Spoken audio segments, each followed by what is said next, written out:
उपस्थित सर्व पदाधिकारी बंधू आणि भगिनींनो, पुण्यातील जनतेला माहीत आहे, पुणे जिल्ह्यातील जनतेला माहीत आहे की आपली निवडणूक ही देशाची निवडणूक आहे।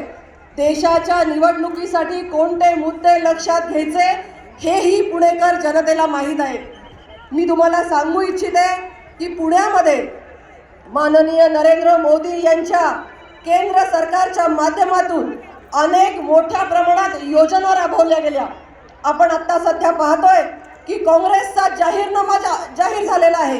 या जाहीरनाम्यामध्ये प्रामुख्याने जो मुद्दा ते उपस्थित करतायत तो मुद्दा असा आहे की आम्ही ज्यांच्याकडे जास्त संपत्ती आहे अशा प्रकारच्या लोकांची संपत्ती काढून देऊन ती जनतेला वाटू।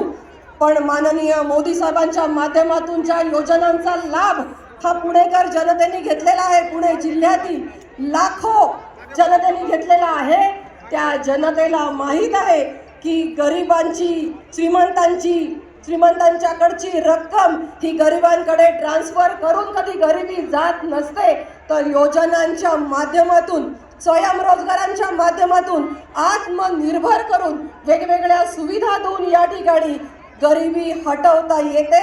आणि हे केंद्र सरकारच्या माध्यमातून पुणेकरांसाठी, महाराष्ट्रासाठी आणि देशातल्या अनेक कोट्यावधी जनतेसाठी माननीय नरेंद्र मोदी यांनी करून दाखवलेले आहे।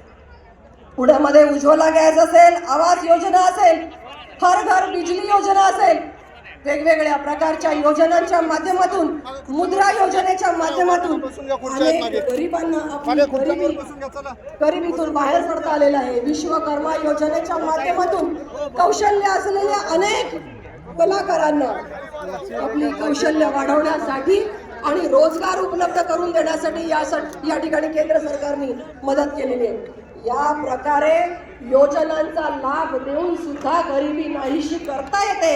आणि प्रामुख्याने मी तुम्हाला सांगू इच्छिते की गेल्या 5 वर्षापूर्वी जी जनता दारिद्र्य रेषेखाली होती अशातल्या 25% जनतेला आज आपण दारिद्र्य रेषेच्या बाहेर काढलेलं आहे। आणि आगामी काळामध्ये माननीय नरेंद्र मोदींच्या पुढच्या कार्यकाळामध्ये आपल्याला देशातील